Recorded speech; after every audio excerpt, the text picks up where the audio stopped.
Imagine taking out a mortgage today and your grandkids are still making the payments. That's not sci-fi. That's actually happening in countries around the world, and the U.S. is thinking about joining that group. Is it a good idea? I'll let you decide.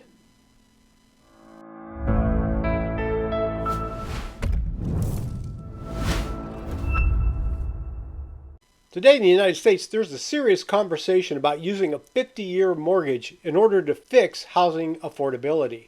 But here's the twist. This has already been tried in Japan, Scandinavian countries, and some European countries as well. And the results are mixed. So let's start with the U.S. Right now, the 30-year mortgage, usually at a fixed rate, is our standard for the way we lend on homes. Thought my dog came in. The idea of the 50-year mortgage is in order to stretch out the payments and make monthly payments lower. This is particularly important for first-time home buyers because right now our average age for a first-time home buyer has gone up to 40 years of age. Just a few years ago, before the pandemic, that age was 33. And in 1991, it was 29. So there's definitely a problem, but is this the way to fix? Some officials have called this a potential game changer for affordability. Critics, economists, housing experts, and even some conservative commentators have said that this is just a band-aid. Yeah, your monthly payment goes down, but you pay more interest over time. And so you build equity more slowly in your home, and you potentially carry that mortgage into retirement, particularly with first-time homebuyers starting at age 40. There's also a legal wrinkle. Under the Dodd-Frank rules, qualified mortgages can go no longer than 40 years. So if they want to create a 50-year mortgage, they're going to have to write new legislation to allow that to happen. So it's a good idea before we copy and paste this idea into the U.S., we should look at the places that have already tried it.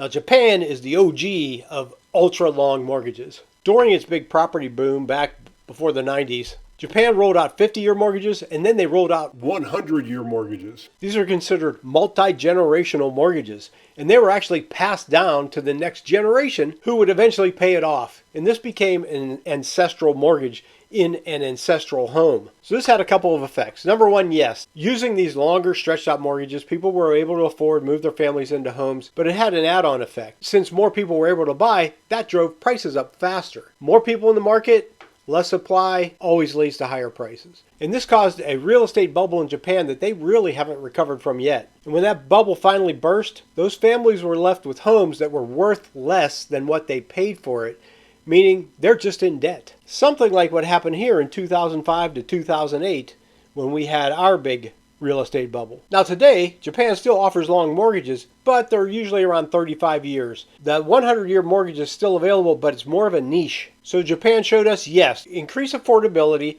stretch out the length of a mortgage, but did it solve anything? Not really. So now let's take a look at the Scandinavian countries, Sweden, Denmark, Norway, and even neighbors like Finland. They also have long amortization or mortgages on their homes. Now these countries don't go to a 100-year limit. However, I have to mention, at one point Sweden did have a 140-year mortgage. Then they wrote a law saying that you couldn't go over 105 years on a mortgage.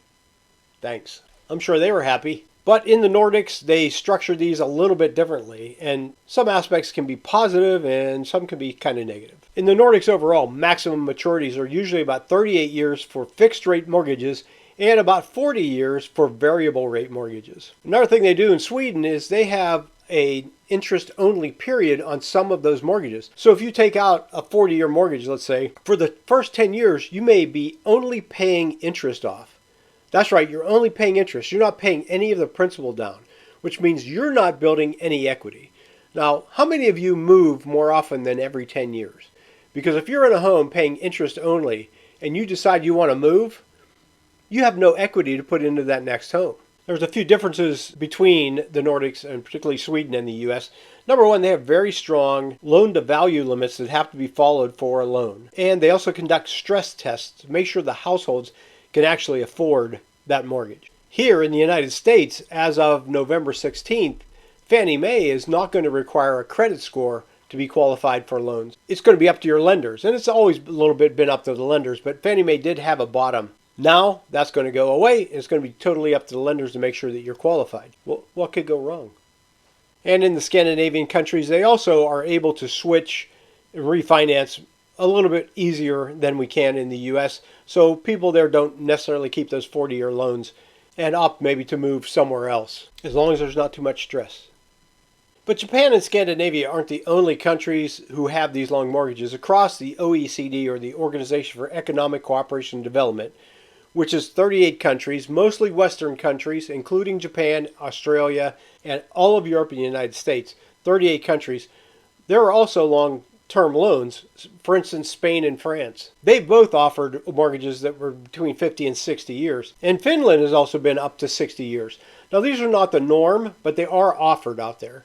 The norm is just around 30 years, just like the United States is now, but that 50 to 60-year mortgage is available for people who might need it for affordability reasons. So, realizing that this is not a new idea, what can we sort of intuit or think about for the United States?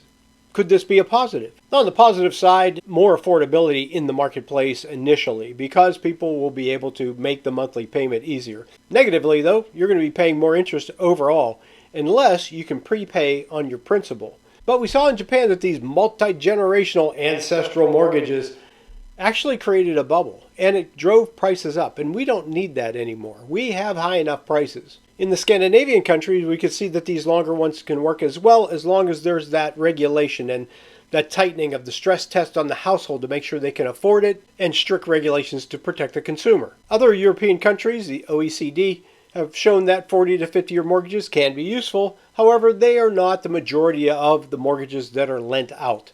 Those are niche mortgages in those countries. On the negative side, a 50-year mortgage won't fix the housing supply shortage that we have in the United States.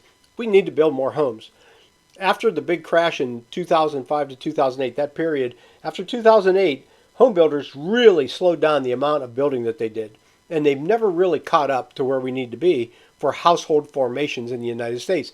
So the 50-year mortgage isn't going to build more houses. So maybe instead of the 50-year mortgage, we should be asking other questions. Like, how can we build more homes faster, more efficiently, but still with quality, and give buyers more flexible, safe mortgage options? Now, what do you think?